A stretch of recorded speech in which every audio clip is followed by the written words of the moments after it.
Group ជំរាបសួរបងប្អូនទាំងអស់គ្នាស្វាគមន៍មកកាន់ channel របស់ admin ទៀតណាគឺសេនា TikTok តោះថ្ងៃនេះ admin ចង់មកប្រាប់បងប្អូនមួយទៀតសម្រាប់ថ្ងៃនេះដែរអីដែល admin ចង់ប្រាប់គឺជាវិធីនៅក្នុងការចុចបកប្រែភាសាភ្លាមៗនៅលើទូរស័ព្ទដៃប៉ុន្តែសម្រាប់មុខងារនេះយើងអាចប្រើប្រាស់បានសម្រាប់បងប្អូនដែលគាត់ប្រើជាមួយនឹងទូរស័ព្ទ model Samsung តែប៉ុណ្ណោះណាបងប្អូនចាសម្រាប់ពុក iPhone ដូចជាមិនទាន់មាននៅឡើយទេអញ្ចឹងកន្លែងនេះខ្ញុំគិតថាមានបងប្អូនច្រើននិយាយទៅមិនថាខ្ញុំមិនថាគេទេទោះបីជាបងប្អូនដែលគាត់ចេះភាសាអង់គ្លេសខ្លាំងឬគាត់មិនសូវចេះភាសាក៏ដោយពេលខ្លះបងប្អូនចង់ធ្វើការបកប្រែភាសាហ្នឹងភ្លាមមកជាភាសាខ្មែរឬក៏ភាសាអីផ្សេងៗអញ្ចឹងទៅអញ្ចឹងឧទាហរណ៍ថាបងប្អូនកំពុងតែមើលព័ត៌មានអីផ្សេងជាភាសាអង់គ្លេសឧទាហរណ៍ថាខ្ញុំចូលទៅកាន់ព័ត៌មានអីមួយទៅអូខេអញ្ចឹងពេលខ្លះបងប្អូនឃើញអត់នេះគឺជាភាសាអង់គ្លេសអញ្ចឹងណាសម្រាប់ពេលខ្លះទៅយើងចង់បកប្រែហ្នឹងភ្លាមជាភាសាខ្មែរជាធម្មតាយើងតែងតែ copy ហើយយើងទៅផាសវានៅក្នុង Google Translate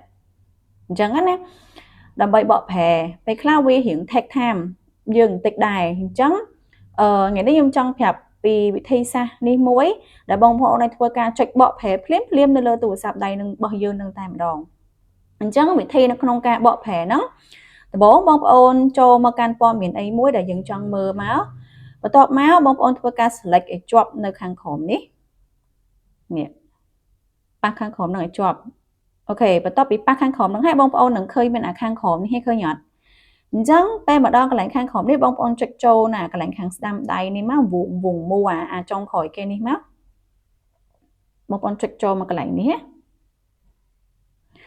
អញ្ចឹងឃើញអត់បងប្អូនវានឹងធ្វើការបកប្រែយើងភ្លាមជាភាសាខ្មែរតែម្ដងបងប្អូនឃើញអត់និយាយទៅបកប្រែភ្លាមជាភាសាខ្មែរនៅលើអត្ថបទដែលយើងកំពុងមើលហ្នឹងហ្មងអញ្ចឹងយើងអាចអានបានលឿនជាងថាអត្ថបទហ្នឹងគេចង់និយាយពីអីគេហើយអីដែលកាន់តែពិសេសហ្នឹងចំពោះការបកប្រែវាមិនមែនអាចបកប្រែបានត្រឹមតែភាសាអង់គ្លេសមកខ្មែរទេបានច្រើនភាសាលោកឧទាហរណ៍ថាកន្លែងនេះបងប្អូនអាចធ្វើការ select កន្លែងនេះទៅអញ្ចឹងវាមានច្រើនឃើញអត់បងប្អូនមានជាភាសាអង់គ្លេសខ្មែរកាណាដាអីណាណៃនេះបងប្អូនអញ្ចឹងឧទាហរណ៍ថាបងប្អូនកំពុងតែមើលព័ត៌មានរបស់កូរ៉េឬរបស់ជប៉ុនអីក៏ដោយដែលភាសាហ្នឹងយើងអត់ចេះទេហើយយើងចង់បកប្រែជាខ្មែរអីចឹងទៅដើម្បីឲ្យយើងយល់អត្ថន័យថាតើអត្ថបទហ្នឹងឬក៏ព័ត៌មានហ្នឹងគេចង់និយាយពីអីបងប្អូនអាចធ្វើការចូលមកក្នុងកម្មវិធីបកប្រែភ្លាមនៅលើទូរស័ព្ទដៃហ្នឹងគេហៅថាមុខងារ translate នៅលើ Samsung នឹងបានហើយចំពោះកន្លែងនេះផងដែរមិនមែនមានន័យថាអាចបកតែភាសាអង់គ្លេសឬក៏ភាសាជប៉ុនអីមកខ្មែរទេបងប្អូនអាចបកទៅភាសាផ្សេងបានដូចគ្នាអញ្ចឹងឧទាហរណ៍ថាបងប្អូនចូលមកកន្លែងខាងស្ដាំនេះទៅនេះដើម្បី select ភាសាអញ្ចឹងកន្លែងនេះបងប្អូនចង់ឲ្យវាបកទៅជាអីគេកូរ៉េឬក៏អីចឹងក៏បានដែរអញ្ចឹងកន្លែងនេះគឺល្អហ្នឹងហើយឧទាហរណ៍ថាបងប្អូនចង់ដឹងខ្ញុំសាកចុចកូរ៉េមួយឃើញអត់បងប្អូនវាបកប្រែជាភាសាកូរ៉េឲ្យបានដូចគ្នាអញ្ចឹងសម្រាប់បងប្អូនដែលគាត់ប្រើ Samsung ខ្ញុំគិតថាមានបងប្អូនមួយចំនួនដែរដែលគាត់អត់បានដឹងពីមុខងារមួយនេះក៏ដូចជាអត់បានប្រើប្រាស់អញ្ចឹងបងប្អូនអាចធ្វើការប្រើប្រាស់ជាមួយមុខងារនេះបានគិតថាវាល្អហើយវាជួយយើងបានច្រើនចំណេញពេលវេលាបានច្រើនមែនតើអញ្ចឹងអរគុណបងប្អូនទាំងអស់គ្នាថ្ងៃនេះមានតែប៉ុណ្្នឹងទេបងប្អូនបើសិនជាបងប្អូនមាន